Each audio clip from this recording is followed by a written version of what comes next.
یہ دیکھ کر وہ حیران رہ گیا اور اسلام کی حقیقت کو قبول کر لیا۔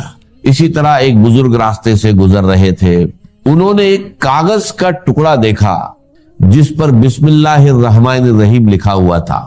انہوں نے اسے اٹھایا، صاف کیا، خوشبو لگائی اور ادب کے ساتھ رکھ دیا تو غیب سے آواز آئی، جس طرح تم نے میرے نام کی تعظیم کی میں تمہیں دنیا اور آخرت میں عزت عطا کروں گا۔ دوستو، یہ کوئی معمولی الفاظہ نہیں، یہ اللہ کا کلام ہے۔ اسے مکمل یقین کے ساتھ پڑھیے اور پھر دیکھیے کیسے زندگی بدلتی ہے، بیماریاں دور ہوتی ہیں اور بند راستے کھلنے لگتے ہیں۔ بس ایک شرط ہے، یقین، پورا یقین، کیونکہ جہاں یقین ہوتا ہے وہیں سے شفا شروع ہوتی ہے۔ دوستو، بسم اللہ کے ساتھ ہی اس سورت اے مبارکہ کو آپ نے صرف اور صرف 41 بار پڑھنا ہے، یا پھر بعد میں 40 بار بھی پڑھ سکتے ہیں، اور پھر بسم اللہ کے ساتھ اسی طریقے سے پڑھنا ہے جیسے میں آپ کو بتا رہا ہوں۔ بہت سارے لوگوں کو 40 کی عدد کے حوالے سے بھی نہیں پتا ہوتا کہ 40 کیوں پڑھا جاتا ہے۔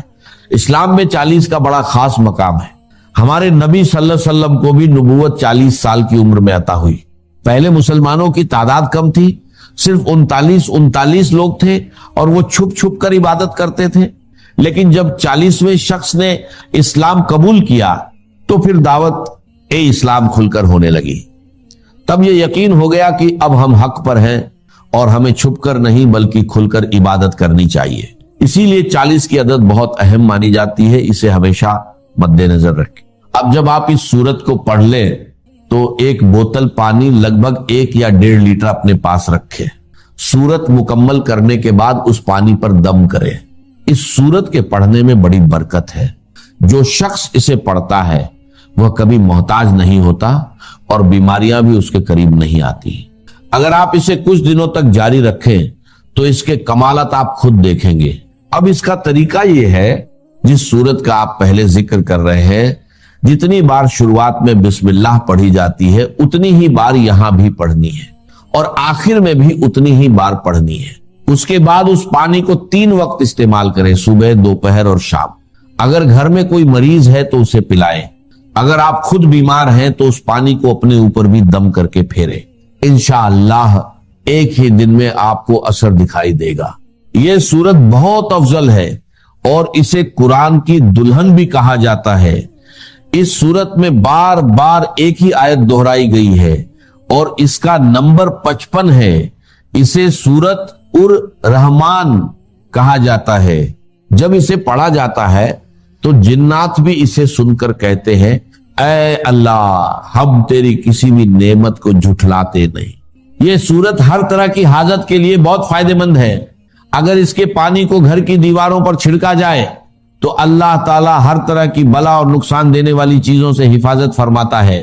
کہ شہزادہ تھا کپل وستو کا، محل میں رہتا تھا، جوان بیوی تھی، ایک بچہ بھی، بیٹا وہ بھی تھا۔ جوان بیوی کو اور بیٹے کو چھوڑ کر جنگلوں میں نکل گئے۔ کیوں؟ دیکھا دنیا میں دکھ بہت۔ کہیں وہ دیکھا اس نے اندھا ایک آدمی ہے، وہ ٹھوکریں کھا رہا، گر رہا۔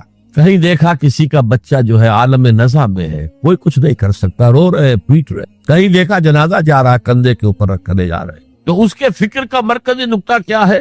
سروم دکھم، یہاں تو دکھ ہی دکھ ہے اور کچھ نہیں۔ اس دکھ سے سیلویشن حاصل کرنے کے لیے وہ نکل گئے۔ اب کیا اسے ملا کیا نہیں ملا اسے چھوڑ دی، لیکن ایک مثال تو ہے۔ محل کی زندگی چھوڑ کر، جوان بیوی کو چھوڑ کر، ایک چھوٹے بچے کو چھوڑ کر انسان نکلا ہے۔ ان الانسان لفی خسر، دنیا کے اندر یہ تکالیف دیکھ کر اتنا متاثر ہو گئے، تو آخرت کی تکالیف وہ تو بہت بڑی ہے، بہت بڑی ہے، بہت بڑی۔ قرآن مجید کے ہر صفحے کے اوپر جہنم کے کوئی نہ کوئی مناظر دکھا دیے گئے۔ کیا کھانے کو ملے گا؟ زقوم، جو پیٹ میں جائے گا تو کھولے گا جیسے کہ پانی کھول رہا ہو، اور پھر اس پر پیاس لگے گی تو حمیم ملے گا، گرم پانی یا پیپ، اور زخم کا دومن ملے گا۔ حضور کو شب معراج میں جو دکھائے گئے مناظر، عذاب کس کس طور سے انسانوں کو ہوگا۔ وَالْعَصْرِ إِنَّ الْإِنسَانَ لَفِي، اور میں عرض کر چکا ہوں خسرن ہے یہاں، الخسر نہیں۔ الخسر ہوتا ہے تو کوئی خاص خسارہ، خسرن یہ قاعدہ ہے عربی زبان میں، تنکیل نکرہ جو آتا ہے تفخیم کے لیے، کیا خسارہ، بہت بڑا گھاٹ۔ اب جو اس سے استثناء کی 4 شرائط ہیں ان کو سمجھیے. سب سے پہلے ایمان. اب یہاں تو ایک لفظ آیا ایمان. اللہ پر ایمان، رسولوں پر ایمان، آخری رسول اور آخری نبی پر ایمان، کتابوں پر ایمان اور آخری کتاب قرآن پر ایمان، باس بعد الموت پر ایمان، حساب کتاب پر ایمان، جزا و سزا پر ایمان، جنت اور دوزخ پر ایمان. یہ ایمانیات ہے. میں نے عرض کیا تھا یہ ایک عنوان ہے. کتنی لمبی لمبی بحث قرآن مجید میں ان میں سے ہر ایک چیز کے بارے میں آئی ہے مکی صورتوں کے. لیکن اس وقت جو بات میں آپ کو بتانا چاہتا ہوں، وقت کم ہے، اس ایمان کے 2 لیول سمجھ لیجئے یا 2 قسمیں سمجھ لیجئے یا 2 ایسپیکٹ سمجھ. اور یہ مجھے امید ہے کہ بہت سے حضرات نے بچپن میں یاد کیا ہوگا. ایمان مجمل، آمنت باللہ کما ہوا باسمائہ و صفاتہ و قبلت جمیع احکامہ اقرار باللسان و تصدیق بالقلب. ایمان کے یہ 2 درجے ہیں. زبان سے اقرار، جو کہے، کسی مذہب کا ماننے والا ہو، ہندو ہو، سکھ ہو، پارسی ہو، عیسائی ہو، جو کہے اشہد ان لا الہ الا اللہ و اشہد ان محمد رسول اللہ، ایسے ہے محسوس ہوتا ہے کہ ایک لائن کھچی ہوئی تھی، پہلے ادھر تھا فوراً ادھر آ گیا. یہ ہے اقرار باللسان. اس کی حیثیت قانونی ایمان کی ہے. ظاہر بات ہے مسلمان باپ کی وراثت مسلمان بیٹے کو جا سکتی ہے، بیٹا مسلمان نہیں ہے تو وراثت نہیں پہنچے. Who is a Muslim and who is not a Muslim؟ یہ لیگل کوسچن. مسلمان ریاستوں کے اندر دستور میں ہوگا کہ یہاں ہیڈ آف دی اسٹیٹ مسلمان ہوگا، تو کتنا بڑا لیگل کوسچن ہے کہ کون ہے واقعی مسلمان کون نہیں ہے. تو بہت اہم ہے. لیکن اس کا سارا معاملہ اس دنیا تک ہے کہ ہم ایک دوسرے کو مسلمان سمجھیں. میں اپنی بیٹی نکاح میں دے سکتا ہوں کسی مسلمان. اصل ایمان کیا ہے؟ تصدیق بالقلب. جب دل میں اتر جائے، دل میں کھپ جائے، وہ ہے اصل ایمان. ہم دنیا میں اس کو زیر بحث لا نہیں سکتے. ہمارے پاس کوئی آلہ نہیں ہے دل میں اتار کر دیکھ لے ایمان ہے کہ نہیں ہے، کوئی نہیں. الیکٹروکارڈیوگرام کر لیجئے، یہ تو پتہ چل جائے گا کہ اس میٹنگ کے اندر کچھ جو ہے ریگولیرٹی ہے. اینجیو پلاسٹی کر لیجئے، معلوم ہو جائے گا کہ اتنی وینز بلاکس ہے. بس دل میں ایمان ہے یا نہیں، اس کا کوئی ذریعہ ہمارے پاس نہیں. لہذا دنیا میں ہم ایمان پر بحث ہی نہیں کر سکتے. ہم کسی کے بارے میں یہ نہیں کہہ سکتے یہ صاحب ایمان ہے اور یہ نہیں ہے. ہاں مسلمان ہے تو مسلمان کے جو حقوق ہیں اسے ملے. وہ فاسق بھی ہو تو مسلمان ہے، فاجر بھی ہو تو مسلمان ہے، متقی ہو تب بھی مسلمان ہے، نیک ہو عبادت گزار ہو تب بھی مسلمان ہے. اور لیگلی اور کانسٹیٹیوشنلی ان میں کوئی فرق نہیں ہے. المسلم کفو لکل مسلم. امام ابو حنیفہ رحمۃ اللہ علیہ کا قول بہت اہم ہے. اتنی اہمیت تو اس کی ہے کہ ذرا سی ایک خطا ہو گئی تھی حضرت اسامہ ابن زید سے. حضور کو بہت محبت تھی اسامہ سے، اپنے پوتے کی طرح سمجھتے تھے، اس لیے کہ زید کو تو اپنا بیٹا بنایا ہوا تھا، زید ابن حارثہ کو. تو بعد میں جب آیت اتری کہ یہ کوئی منہ بولا بیٹا اسلام میں کوئی شے نہیں ہے، ورنہ پہلے انہیں کہتے تھے زید ابن محمد، اس کے بعد دوبارہ وہ زید ابن حارثہ رہ گئے. لیکن محبت کتنی تھی زید سے. اور اس اعتبار سے گویا کہ حضرت اسامہ ابن زید وہ تو حضور کے پوتوں کے معنی. ان سے غلطی ہو گئی. ایک جنگ میں ایک کافر کے ساتھ مقابلہ ہوا دو بدو. اس کافر نے جب سمجھا کہ میری تو بس ہو گئی، اب میں مزید مقابلہ نہیں کر سکتا، اب میری جان اس کے ہاتھ میں، اسامہ کے ہاتھ میں، انہوں نے پڑھ دیا کلمہ اشہد ان لا الہ الا اللہ و اشہد ان محمد رسول. انہوں نے یہی سمجھا جو ہم ہوتے تو سمجھتے کہ جان بچانے کا ہیلا کر رہا ہے، لہذا گردن اڑا دی. کچھ دل میں اپنے خدشہ سا رہا یہ صحیح کام کیا میں نے یا نہیں، یا ہو سکتا ہے حضور کو کسی اور ذریعے سے اطلاع پہنچی. طلب فرمایا اسامہ یہ تم نے کیا کیا؟ حضور اس نے جان بچانے کے لیے کلمہ پڑھا، آپ نے نہیں کہا کہ تم غلط کر. اللہ شرفنا قلبہ، تم نے اس کا دل چیر کے کیوں نہیں دیکھ لیا؟ یعنی نہ تم دل چیر کے دیکھ سکتے ہو، کیا تمہیں معلوم ہے؟ کیسے کہہ سکتے ہو یقین سے کہ اس نے جان بچانے کو کلمہ پڑھا؟ اور اے اسامہ کیا کرو گے قیامت کے دن جبکہ یہ کلمہ تمہارے خلاف استغاثہ لے کر آئے گا؟ تو اس کی بھی بہت بڑی اہمیت ہے. دنیا میں پورا لیگل اینڈ کانسٹیٹیوشنل نظام اسلام پر قائم ہے، اقرار باللسان پر قائم. لیکن اصل ایمان دل میں. یہ سورہ حجرات میں فرمایا گیا جو اس موضوع پر قرآن حکیم کی اہم ترین آیات، آیت نمبر 14 ہے یہ. قالت الاعراب آمنا قل لم تؤمنوا ولكن قولوا اسلم. اے نبی یہ بدو جو ہیں یہ کہہ رہے ہیں ہم ایمان لے آئے، دعویٰ کر رہے ہیں ایمان کا. آپ ان سے کہہ دیجئے تم ایمان ہرگز نہیں لائے ہو، یوں کہو کہ ہم مسلمان ہو گئے ہیں، ہم نے اطاعت قبول. ولما يدخل الايمان في قلوبكم، ابھی تک ایمان تمہارے دلوں میں داخل نہیں ہوا. اللہ تو کہہ سکتا ہے نا. یہ کون سے بدو تھے اصل میں جان لیجیے. اذا جاء نصر اللہ والفتح ورأيت الناس يدخلون في دين الله افواجا. جب حضور کو آخری فتح حاصل ہو گئی تو اب تمام قبیلوں نے باہم مشورہ کیا اپنی اپنی جگہ پر. It's no use resisting now. اب ہم مزید جو ہے محمد کا راستہ روک نہیں سکتے صلی اللہ علیہ وسلم. چلو چلے اور چل کر اسلام لے آئے.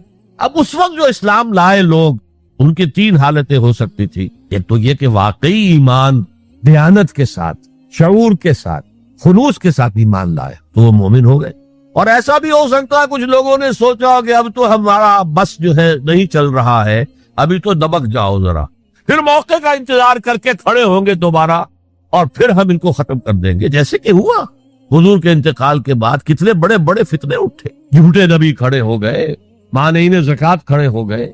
تیسرا کہ نہ تو مثبت طور پر ان کے دلوں میں ایمان تھا, نہ منفی طور پر دھوکہ دینا مقصود تھا. بس ٹھیک ہے سب جا رہے ہیں ہم بھی ایمان لے آتے ہیں. نہ ایمان نہ نفاق. وہ پہلے جنہوں نے دھوکہ دینے کے لیے اور ٹائم گین کرنے کے لیے اور اس لیے کہ اب ہمارا بس نہیں چل رہا ہے, پھر دیکھیں گے, پھر کھڑے ہوں گے, جو انہوں نے یہ کیا وہ منافق.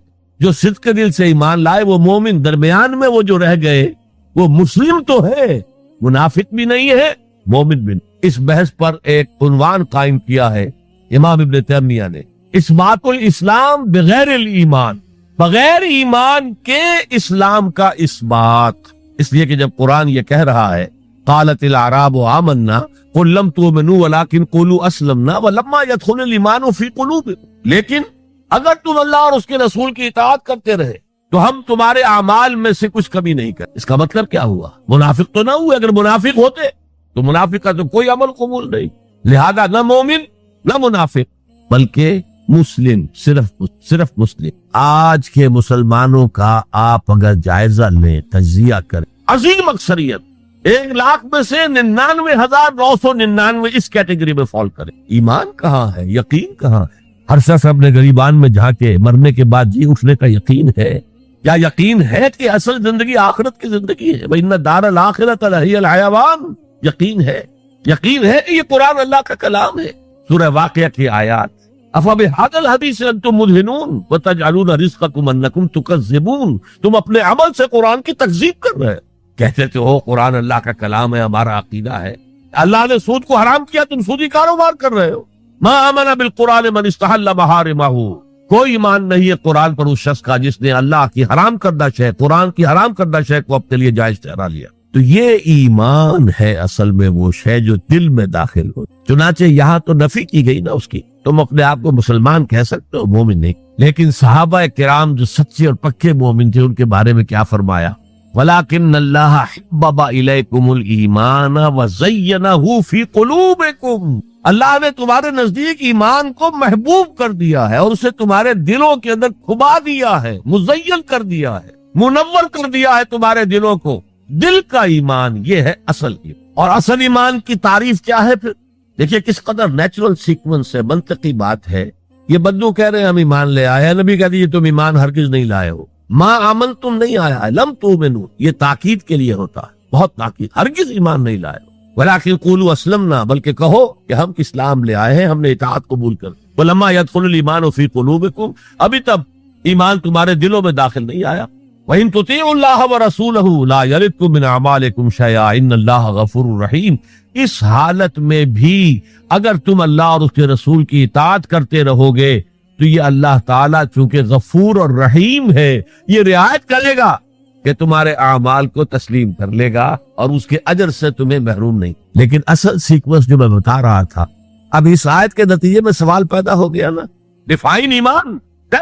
ایمان we want to be accepted as مومنز. تو بتایا جائے ایمان کیا ہے, اس کے تقاضے کیا. کانٹیکسٹ کے اعتبار سے یہ قرآن مجید کی اہم ترین آیت ہے ایمان کو ڈیفائن کر. انما المؤمنون الذين آمنوا بالله ورسوله ثم لم يرتابوا وجاہدوا باموالهم وانفسهم فی سبیل اللہ.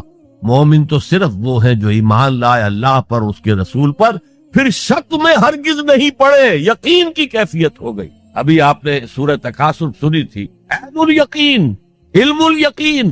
ایک تیسرا درجہ اور ہے حق الیقین. یقین کے بھی 3 درجے ہیں, معمولی بات نہیں ہے. ایک ہے حدیث میں جسے کہا گیا احسان.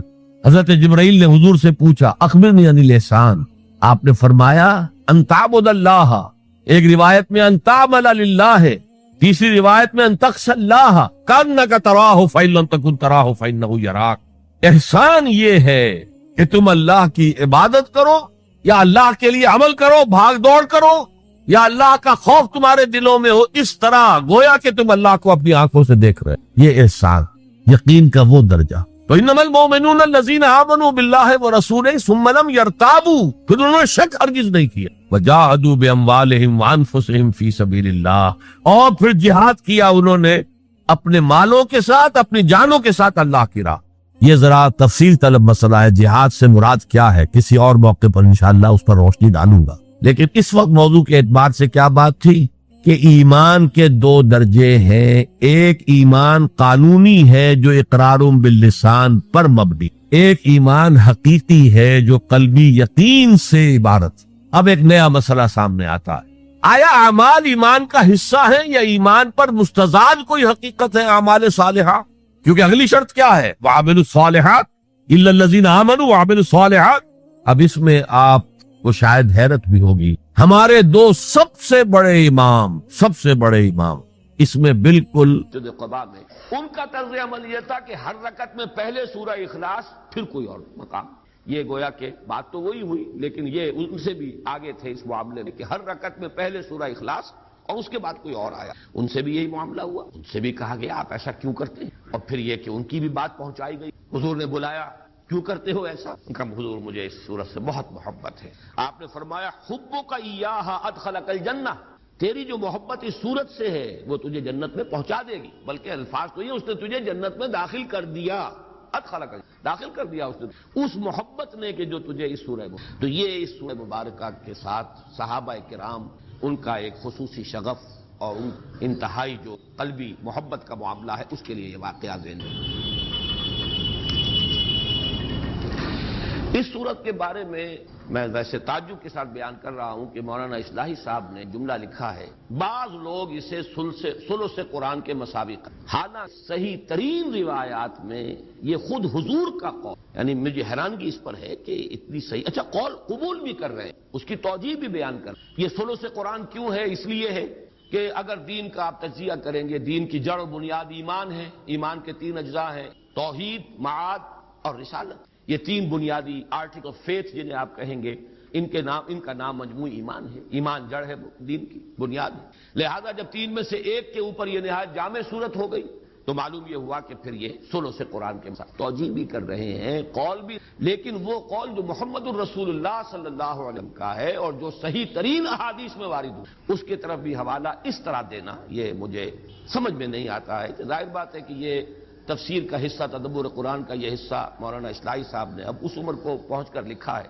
جس میں قواعد، اور معلوم ایسا ہوتا ہے کہ کچھ حدیث نبوی سے کچھ ایسا بعد پیدا ہو چکا تھا مزاج میں کہ جہاں انہیں اختلاف ہے وہاں تو ظاہر بات ہے کہ وہ جس حدیث کو بھی چاہیں اٹھا کر پھینک دیں، وہ تو اس لیے کہ اختلاف ہے انہیں، اس کے اوپر جو جرح کرنی ہو، جو نقد کرنی ہو، لیکن جہاں اتفاق ہے اس مضمون سے اتفاق ہے جو اس حدیث میں بیان ہوا، لیکن اس کا حوالہ بھی حدیث کے اعتبار سے نہیں دے رہے۔